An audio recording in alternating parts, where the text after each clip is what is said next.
আমি জানি যে আমাকে ধরতে পারলে ম্যাজিস্ট্রেট হয়তো জেল দিবে না জরিমানা করবে, তারপরেও খুলতেছি। আমার পেটে খিদা তো কোনো কিছু মানে না ভাই। ভিক্ষা করব না কারো পকেটের থেকে জোর করে নিব না চুরি করব দেশে।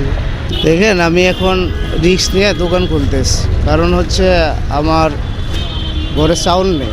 আমার তো ঢাকা শহর বাড়ি নাই, ঘরই নাই যে আমি ভাড়া দিতে হবে না, আমার রুম ভাড়া দিতে হবে, তারপরে খানার বিল দিতে হবে। আমাদের 3 দিন 4 দিন ধরে আজকে দোকান বন্ধ।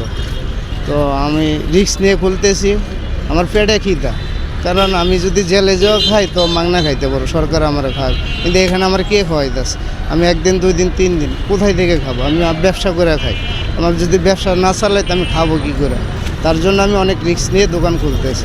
আমি জানি যে আমাকে ধরতে পারলে ম্যাজিস্ট্রেট হয়তো জেল দিবে না জরিমানা করবে, তারপরেও খুলতেছি। আমার পেটে খিদা তো কোনো কিছু মানে না ভাই। আমার তো দোকান খুলতেই হবে, কারণ আমার ব্যবসা এটা, আমি এটা করে খাই। এটা না করলে আমি করবো কি? চুরি তো আর করতে পারবো না, কারো পকেটের থেকে নিয়ে আসতে তো খাইতে পারবো না। আমার কাম করে খাইতে হবে, আমি কাজ করতেছি, এর জন্য আমি রিস্ক নিয়ে এই দোকানটা খুলতেছি। এখানে প্রায় 32 বছর ধরে দোকানদারি। আমি যখন ক্লাস 3-তে পড়ি তখন থেকে আমার বাবার সাথে হাফ প্যান্ট পরে এই ফুটপাতে দোকানদারি করি। আমি ক্লাস 3 থেকে আসি। তখন একদিন আমি বাবার সাথে আসছিলাম এখানে দোকানদারি, শখের বিষয়ে আসছিলাম, যা বাবা দোকান করে আমিও যাই। আইসা দেখছি আমি এখানে কাস্টমারের লোক কথা বলছি, তো একদিন পরের দিন বাবা বলছে যে আর পড়াশোনা করা লাগবে না, তুমি ব্যবসা করো। এই পরের থেকে আমার এই লাইফটাই আমার ফুটে চলে গেছে।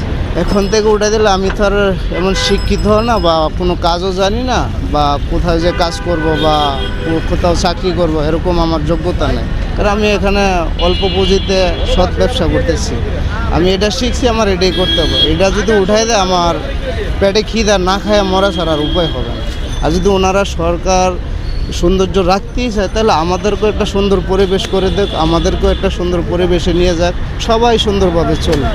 কেউ সুন্দর থাকবে কেউ অসুন্দর থাকবে এটা তো মানে না। আমরা তো এই দেশেরই জনগণ, আমাদেরও তো অধিকার আছে, খাওয়ার দাওয়ার অধিকার নেই? আমি শিখছি এটা, আমি করবোটাই কি বলে?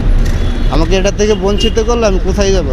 এখন রাস্তাঘাটে যে কি ভিক্ষা করব না কারো পকেটের থেকে জোর করে নিব না চুরি করব দেশে করবো?